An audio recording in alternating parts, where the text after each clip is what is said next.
This video is brought to you with the support of TrueFire. Learn, practice, and play with TrueFire. Hi, this is Keith Williams. Welcome to 5 Watt World. We're interested in helping get the most music from the least gear.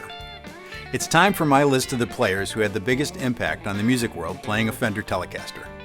Unlike the Stratocaster video, I felt like the simplicity of the slab body and bolt neck was the fitting definition of a Telecaster to use here.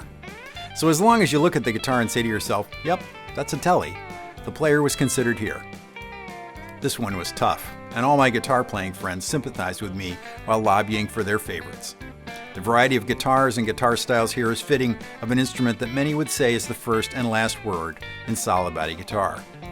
Remember, these 20 players were chosen based on my sense of their impact on the world of music playing a Telecaster.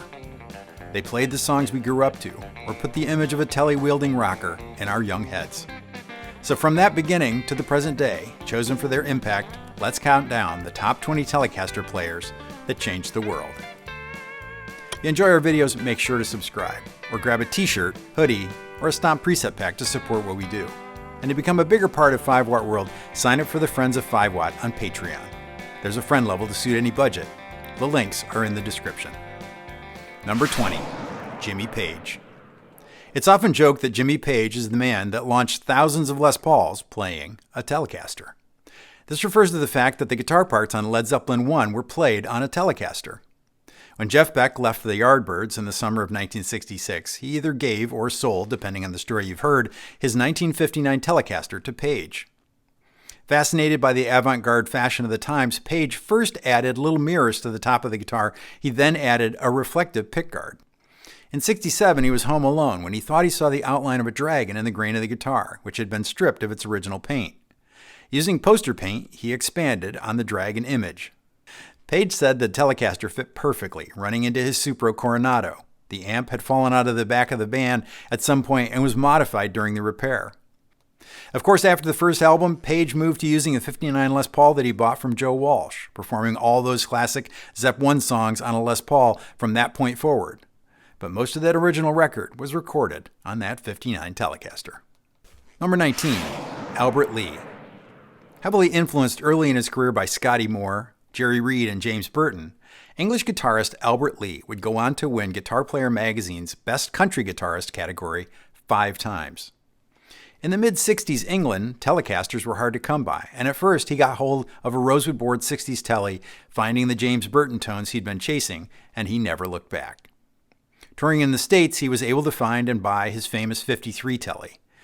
He moved to Los Angeles in '69, and after filling in for Burton with Emmylou Harris's Hot Band in '75, by '76 he was playing on Emmylou's Luxury Liner record and playing in the band that launched his career in the States. In '79, he'd play with Eric Clapton on his live Just One Night, and that same year, he'd release a solo album titled Hiding, with the definitive version of Country Boy, his signature tune, which is a tour de force of hybrid chicken-picking Telecaster excellence. His playing had longer lines and longer solos, littered with chromatics, paving the way for Nashville players like Ricky Skaggs, Brent Mason, and Vince Gill. Number 18, Joe Strummer. John Graham Mello, known in his music career as Joe Strummer, was co-founder, lyricist, and vocalist in the band The Clash. The British punk rock band's first record, Give 'Em Enough Rope, reached number 2 on the UK charts, but it was their second record, London Calling, that brought them international fame in 1979. The story is that Strummer accepted £120 to marry South African native Pamela Moorman so she could obtain British citizenship. He found his famous Telecaster for sale in a local shop for exactly that same £120. The '66 Telecaster started life as a sunburst, but was oversprayed in black as part of the change in style of music that led to The Clash. His punk style of playing would wear through the black, and that sunburst finish would peek out on the front and the back of the guitar. The guitar became modified further, replacing the original 3-saddle bridge with a 6-saddle bridge, and the addition of a second string tree on the headstock. After London Calling was released, Strummer began using a Music Man HD130 amplifier, and with that '66 Tele, that would be the formula for his tone throughout the rest of his career. Number 17, Brent Mason. Mason has been named Guitarist of the Year 12 times by the Academy of Country Music. Discovered and mentored by Chet Atkins, note the thumb pick, he went on to be named as one of the top 10 session guitarists of all time by Guitar World magazine. In the studio, Mason helped craft the classic Telecaster tones in modern country music, particularly during the 90s, appearing on records by George Strait, Alan Jackson, Shania Twain, Brooks and Dunn, Zach Brown, Blake Shelton, and many, many, many more. Famously playing a 67 Telecaster, where he had added a Gibson mini humbucker to the neck position and a stacked Strat pickup in the middle, and a stacked Telecaster bridge pickup. There's an added control knob that allows you to blend in the middle pickup as desired. He's got all the sounds he needed with that main guitar. Though known for his blazing chicken pickin' chops, Mason plays an amazing array of styles. See him bust out some George Benson breezing during his premiere guitar rig rundown for a taste of that. Fender released a Brent Mason signature guitar in 2021, matching the features of the original studio workhorse, right down to the rattle can primer gray finish. Number 16, Chrissy Hind and James Honeyman Scott. Yeah, I know, I'm sneaking two players in one slot really, but there's no more prominent and influential teletones at the crossroads of the 70s and the 80s than those of the Pretenders. Chrissy Hind was born in Ohio but moved to London in '73, working side jobs to be part of the music scene there. She was part of early versions of the Sex Pistols, the Clash, and the Damned, but could never gel with any of those musical partnerships. Hind's songwriting came to the notice of Dave Hill at Anchor Records.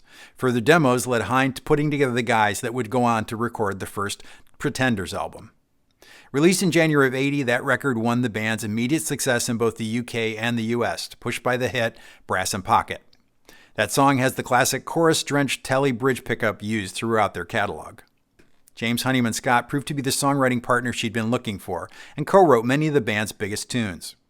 Though he played other guitars live, he often recorded the leads with one of Hind's Telecasters.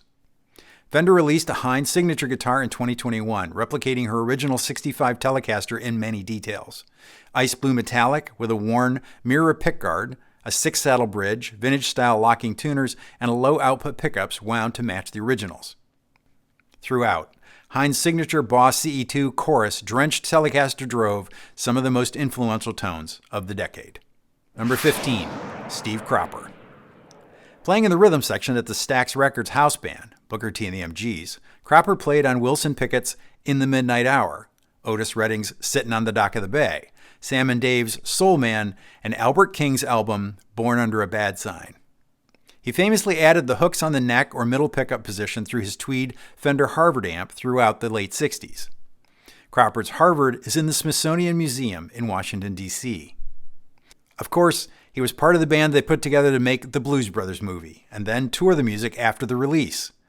He should be remembered not just as a great guitarist, but also as a songwriter, having co-written In the Midnight Hour and Sittin' on the Dock of the Bay, along with many other tunes from the Stax catalog. Number 14, Keith Urban. Australian-born guitarist, singer-songwriter Urban moved to the U.S. after releasing his first album in 1991. He'd bought his first Telecaster, a 40th anniversary deluxe Telecaster, at Manny's Music in New York on his first trip to the U.S. in '89. He'd said he'd been immersed in Ricky Skaggs, Ray Flack, and Albert Lee, the whole chicken-pickin' thing. Years later, he found another 40th anniversary from the same run of 300 guitars, and that guitar became his main Tele for many years. With a flame maple-bound top, gold hardware, heavy 6-saddle bridge, it wasn't a traditional Tele in many ways, but Urban is a great example of the sound coming from the hands.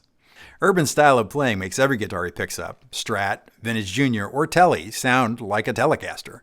With 37 charting singles on the U.S. Hot Country chart, 18 of which went to number 1, he's been a dominant Tele-tinged voice in modern country music. Number 13, Johnny Greenwood. A devout Tele player from the time he bought his first Tele Plus from his guitar teacher at the age of 16. He used that first Cream guitar until it was stolen in 1992 during Radiohead's first tour. The guitar he'd end up using the most with the band was actually his third version 1 Telecaster Plus, with a 2-tone burst finish that he bought in '95. The early Plus models that he used had a humbucking pickup in the bridge and were produced between '89 and '95. The pickups on these guitars were the lace sensors found on upper-end Fenders in the '90s. The breakaway success of Radiohead in the early '90s put Greenwood and his Tele in front of millions of fans worldwide. He used that same guitar across an amazing array of styles through their first 4 albums. With Radiohead, he's sold more than 30 million albums worldwide, and he's gone on to have an Academy Award-nominated film scoring career, all the while holding that Tele Plus. Number 12, Bruce Springsteen.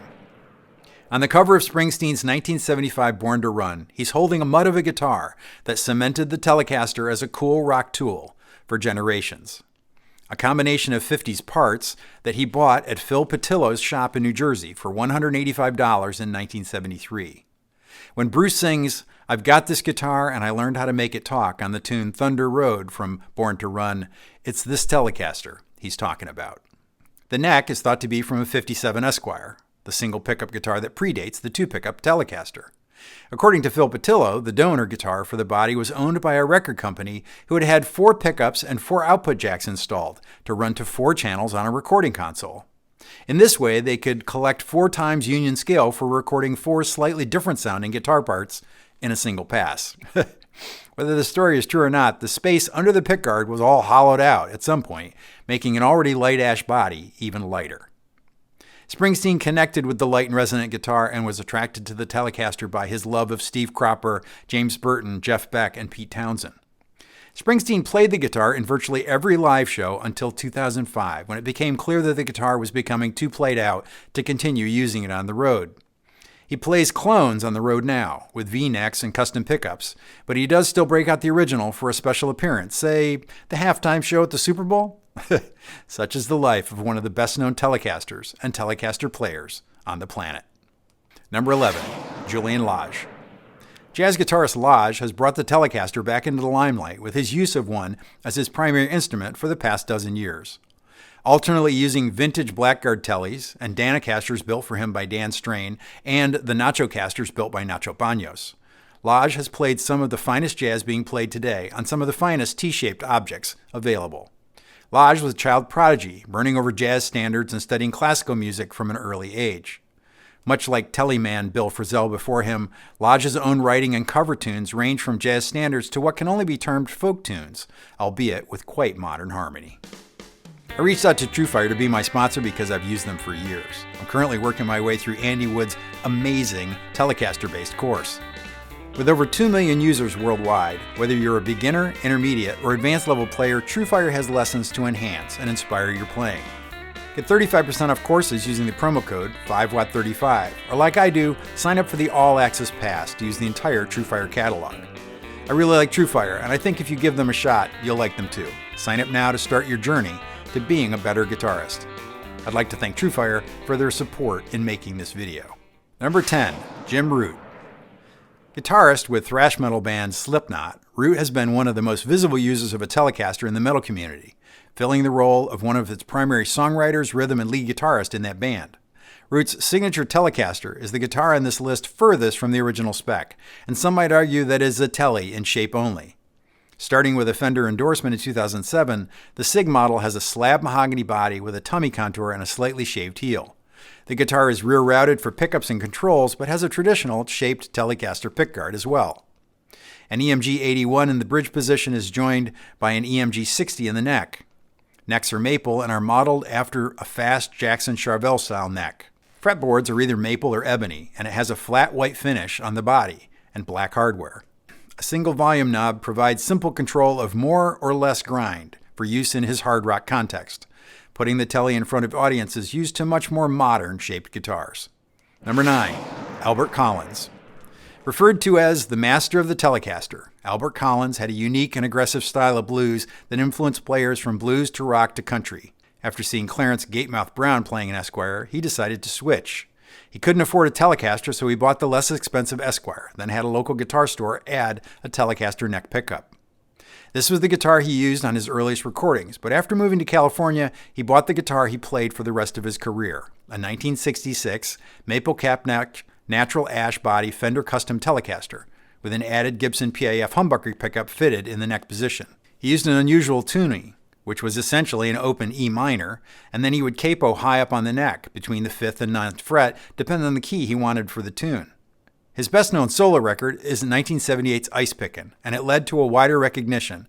Collins was a big influence on all the blues players to come out of Texas, including Stevie Ray and Jimmy Vaughan. He's one of the players that shaped the legacy of T-Bone Walker into a modern blues sound that influenced so many great players. Number 8, Danny Gaton. Featured on the cover of Guitar Player magazine's March '89 issue under the headline Unknown Greats, he was a virtuoso guitarist who combined blues, rockabilly, jazz, and country to create a style he liked to call redneck jazz. Son of a guitarist, he started playing at age 9 and by 1960 was playing jazz in his native D.C. area and then went on to session work in Nashville. Back in D.C. in '75, he recorded his debut album, American Music, followed by Redneck Jazz in '78 with pedal steel great Buddy Emmons guesting. Though able to play any style of music, he is best known for country and rockabilly. He was known as the Telemaster and the world's greatest unknown guitarist. Guitarist Amos Garrett simply called him the Humbler. In '87, he released Unfinished Business, an eclectic collection of pop, rock, and country that Guitar World magazine named one of the best guitar records of the '80s. His most available record, 88 Elmira Street, was released in '91 and featured more of the same mind-twisting variety of playing as the earlier records.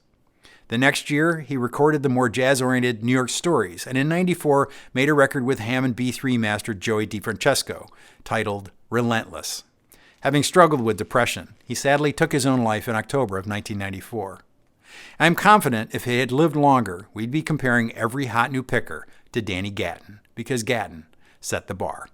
Number 7, Terry Kath.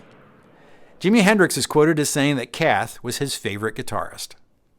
As a founding member, lead vocalist, and lead guitarist in Chicago, he put the band on the map with his Ray Charles-influenced vocal styles and his Take No Prisoners live guitar playing. Often underrated for the tamer studio recordings, many players will tell you that it's the live footage of the band with Kath that made them reevaluate his impact on guitar playing in the '70s. Though he used a number of different guitars, he is best known for playing a '66 Telecaster fitted with a humbucker neck pickup. The original Telebridge was cut to make room for a Strat tremolo. The control plate was reversed, custom tuning machines and 3 string trees were added. The pickguard was removed, making for even more room for all the stickers that Kath added to the guitar. Kath was so attached to the guitar that he'd buy a seat for it on the plane when the band flew. The Fender Custom Shop commemorated Kath's contribution to the Telecasters' legacy with a limited run of 50 guitars built by master builder Dennis Glushka that captures every scratch, sticker, and gaff tape detail of the original guitar. Number 6, Brad Paisley. Starting with his debut album, Who Needs Pictures, Paisley has achieved certified gold or higher with each subsequent record, and has had 20 #1 singles on the Billboard country charts. In 2009, he set a new record for most consecutive singles reaching the #1 spot when his 10th in a row topped out. He got his first guitar from his grandfather, who started him playing at 8 years old. Paisley's hot-rodded teletone is unmistakable. He's been quoted as saying, "The singing is just the stuff between the guitar solos." After a decade of successful country hits that he wrote and sang, he imposed on his record label to let him make an instrumental record, and he let himself go. That record, simply titled Play, was the record that snapped me out of my 20-year jazz coma, with his powerful combination of a '68 Paisley Telecaster through cooking vintage AC-30 and Dr. Z amps. Cluster Pluck on that record brought together a who's who of Tele stars to sit in, with Red Vokart, John Jorgensen, Albert Lee, Brent Mason, Vince Gill, Steve Wariner, and James Burton. You can hear Paisley's wide-ranging influences sneak into his playing, from Eric Johnson to John Jorgensen to Albert Lee and Robin Ford. He said that country pickin' is just jazz on the back pickup. No wonder he snapped me out of that jazz coma. Okay, time for the honorable mentions. Jeff Beck for his performance of 'Cause We've Ended as Lovers on the famous Telegib. Johnny Buckland of Coldplay for helping make Telly's cool on the stage in front of millions of fans. Graham Coxon for his unusual chordal slides, rapid pull-offs, and broken arpeggios on a Telly in the band Blur deserves a mention, even if it just keeps my viewers in the UK from disowning me. Robin Ford, because though he's played many other guitars, he's one of the guys that makes a Telly sound like a great Les Paul. And I'd be remiss if I didn't mention Jimmy Bryant for his groundbreaking early use of a Telecaster on his records with pedal steel master Speedy West as early as 1950. All right, the final 5. These could be in any order, but this order is mine. Number 5, Roy Buchanan. I've lost count of the number of my favorite players that list Roy's first 3 records as the model of tone. David Grissom lists his tone right up there with the Allman Brothers live at Fillmore East. Best known for playing his 1953 Telecaster nicknamed Nancy through a Fender Vibrolux with the amp on 10, then using the volume and tone controls to get his guitar to craft the tones he wanted. His use of double and triple stops, pinch harmonics, and tone swells influenced many, including Robbie Robertson, Gary Moore, Danny Gaton, David Gilmour, and Jerry Garcia. Jeff Beck even dedicated 'Cause We've Ended as Lovers on Blow by Blow to Buchanan. Go listen to those first 3 albums, then pull up his performance on Austin City Limits to see the master at work. Take particular note of the variety of tone used during the tune The Messiah Will Come Again. It's a tour de force, and one not to be missed. Number 4, Mike Campbell. Purchased for $600 at Nadine's Music Store in Hollywood when the Heartbreakers were making their first record, Mike Campbell's broadcaster was the sound of the Heartbreakers, and those tones rocked my college residence hall like no others. Campbell has said that guitar, quote, helped establish what the Heartbreakers would sound like, end quote. It's debated whether it's an original 50s broadcaster or more of a mutt with parts from the early to late 50s, but it's never been debated that the range of sounds it's produced helped put Telecasters back on the map as a rock guitar, right there with Springsteen's guitar, which, as we've covered, is also likely a bit of a mutt. He stopped touring with the guitar in the early 80s, and Fender has done a run of guitars they simply called the Heartbreaker guitar. Famous for his use of small amps to get his big tones in the studio and on stage, the Tele into a cranked Princeton amp and a Tweed Deluxe has been Campbell's tone for decades. Following in the footsteps of his hero George Harrison, Campbell has always been a great writer of guitar parts that serve the song. Whether it's the solo on American Girl or the main riff on Don Henley's Boys of Summer, which Campbell wrote, Mike played the parts that made those songs on that specific and priceless guitar. Number 3, Andy Summers. Known for his love of 335s and Strats as well, when it came time to find the voice of the police, he turned to his 62 Telecaster Custom. Summers bought the guitar from one of his guitar students already in a highly modified state for $200. The humbucking pickup in the neck position is an original Gibson, and the bridge pickup is a late 60s Fender. It has a brass saddle bridge with individual saddles, but the pickup is mounted directly to the wood of the guitar.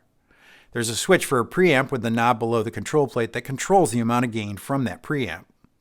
The preamp is for the whole system and can drive the amp to breakup. There's also a switch between the control knobs. When it's in the middle position, flips the pickups out of phase for the whole T-Bone Walker vibe in a Tele. Roxanne, Message in a Bottle, and Walking on the Moon are all examples of the broad impact of Andy Summers and the Police wielding that unique Telecaster. Number 2, Keith Richards. I know from the response to my Guitars of Keith Richards video how important Keith's Open G 5-string Telecaster playing has been to multiple generations. Even as I type this, I can hear the riff to Start Me Up blasting in my head, mingled with the groans from the audience that Keith isn't number 1. I'll just say it was a very tough call, and though he is most known for this guitar, he's also been known to play many, many others as well. Richards had used a Telecaster on record earlier, but on his 27th birthday in December of 1970, Eric Clapton gave him the famous Macabre. Richards named the guitar after a character in Charles Dickens' David Copperfield. The 1954 Blackguard Telecaster has the same Schecter brass bridge we saw on Andy Summers' guitar, but here the low E saddle has been removed along with the lowest string. Like Summers, there's a Gibson PAF humbucker in the neck position, chrome barrel knobs, and replacement Spertzel tuners. Far from original as it is, without question, it's certainly one of the most heard Telecasters in history. Number 1, James Burton. Fittingly for this list, when James Burton was inducted into the Rock and Roll Hall of Fame in 2001, it was Keith Richards that gave the speech. While still a teenager, Burton was part of the house band on the popular radio show Louisiana Hayride, and he left that gig before he was 20 to go to Los Angeles, where he joined Ricky Nelson's band. As part of Nelson's band for the first 11 years, he also appeared on the weekly television program Ozzie and Harriet. Zach Childs reminded me that this put Burton playing a Telecaster in front of millions of television viewers in the 50s each week. The equivalent of John Mayer having a recurring role on something like The Kardashians. He left Nelson's band to work on the TV show Shindig, which conflicted with Nelson's touring schedule, but it let him work as a sideman on many other records. Burton turned down an offer to join Bob Dylan's first touring band, but when Elvis Presley asked him a second time in 1969, Burton said yes. He organized and led the band that backed Elvis from that time until Presley's death in '77. At those first sessions in Vegas, Burton played his red 52 Tele, but shortly after, he purchased the pink Paisley Telecaster that would be his signature instrument for the second half of his career. Burton's original Telecaster, that he refinished many times, was a 52 that his parents bought for him brand new that year when he was 13 years old. As a car guy, that final color was Coronado Red, and it matched one of Burton's favorite Cadillacs. In 2007, Burton was inducted into the Musicians Hall of Fame and Museum in Nashville as a member of the LA session players group, The Wrecking Crew, and his 1952 Telecaster resides in that museum now. In 75 and 76, on breaks from touring with Elvis, Burton was one of the first members to join and tour with Emmylou Harris as part of the Hot Band. He left the Hot Band when Elvis decided to go back on the road. Around 77, Burton got a call to play on a John Denver television special, and shortly after Elvis's death, Burton would be asked to join Denver's touring band, and he played that gig until 1994. I actually saw James Burton play in the round with John Denver in June of 1980 at the Rochester War Memorial. I think it was the only time my whole family ever went to a big live show together. I remember thinking, what a strange-looking Telecaster, not knowing who it was that I was getting to see play that signature pink Paisley Tele. Of all the players on this list, none was more loyal to the Telecaster as the main instrument than Burton. Further, it's safe to say that no one player, either directly or indirectly, influenced more of the players on this list than James Burton. And for those reasons, he's number one. It's inevitable that there are names that you might have put on this list or that you might debate the order. But as I've said before, these list videos are good places for us to practice agreeing to disagree. Something that we seem to have lost in these later days. And for that alone, they're worth making. If you like this video, you probably enjoy my videos on the history of the Telecaster, Esquire, Blackguard, or Thinline Teles. I need to thank Jason Laughlin for the playing clips used here.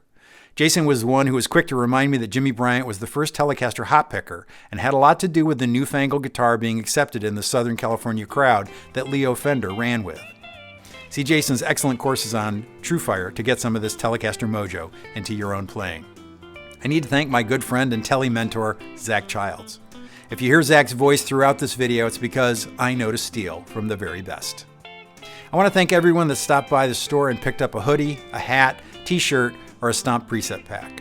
And in particular, I need to thank the Friends of 5 Watt on Patreon. It's the guitar community I've always wanted. You're all 5 Watt World. I just make the videos. Thanks for hanging with me until the end. Until next time, I'm Keith Williams. Thanks for being a part of the 5 Watt World.